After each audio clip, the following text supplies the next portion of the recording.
Trump seeks to capitalize on Twitter's attempts to constrain him.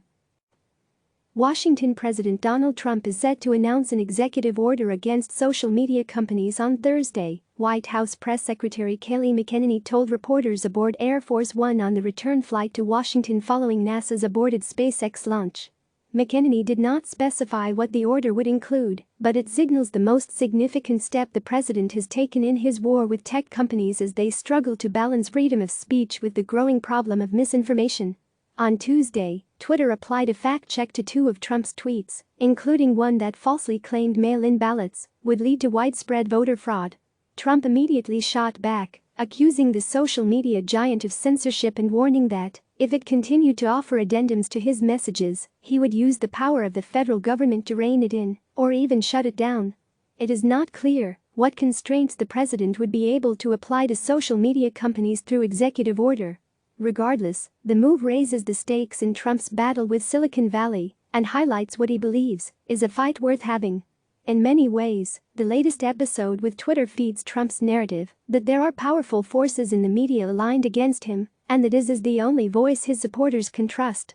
This plays right into President Trump's hands, said Jason Miller, the communications director for Trump's 2016 campaign and someone who has been directly involved with Trump's social media strategy. They basically handed him a massive gift. Many of Trump's political allies rushed to his defense on Wednesday. Twitter is engaging in 2020 election interference.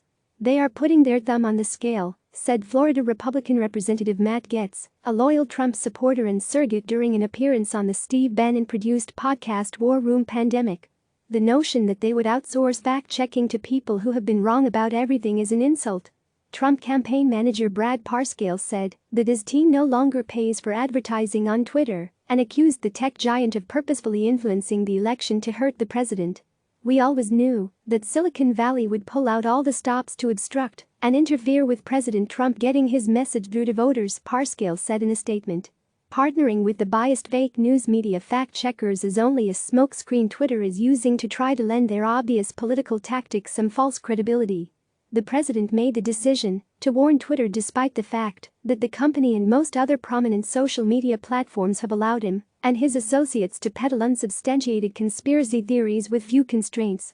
While Twitter added the fact check to Trump's tweets on mail-in voting, it did not do so on any of his recent tweets baselessly suggesting MSNBC host Joe Scarborough was somehow involved in the death of a former aide, despite a plea from the aide's widower to take the tweets down. Trump's Twitter habits have been scrutinized for virtually his entire political career, but people familiar with his use of the platform describe less of his strategy and more of a mince it as he or an aide taps out messages.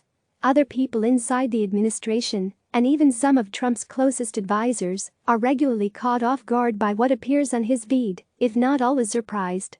While his messages often have the effect of distracting from an unfortunate headline, people close to the president say it is their impression that he genuinely believes many of the more conspiratorial things he sends, including debunked theories about his predecessor, and that he isn't raising them only in the hopes of diverting attention elsewhere. Trump's top social media advisor, Dan Scavino Jr., was recently elevated to become one of the highest-ranking officials in the West Wing. His title, Deputy Chief of Staff for Communications, belies the fundamental role he plays both in Trump's use of Twitter and in his life generally. Trump trusts Scavino almost unreservedly. Scavino has worked for the president since before the 2016 campaign, when he was a manager at one of Trump's golf clubs.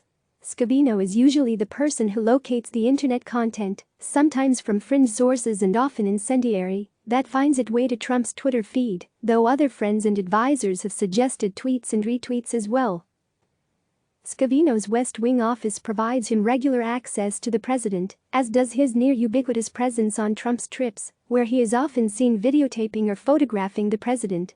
He is believed to be the only other person with access to @RealDonaldTrump, though the mechanics of the account have never been confirmed by the White House. Trump's tweet rants have always been controversial. But recently, as the U.S. death toll from the pandemic has approached 100,000, they have become uncomfortable even for some of the president's most prominent supporters.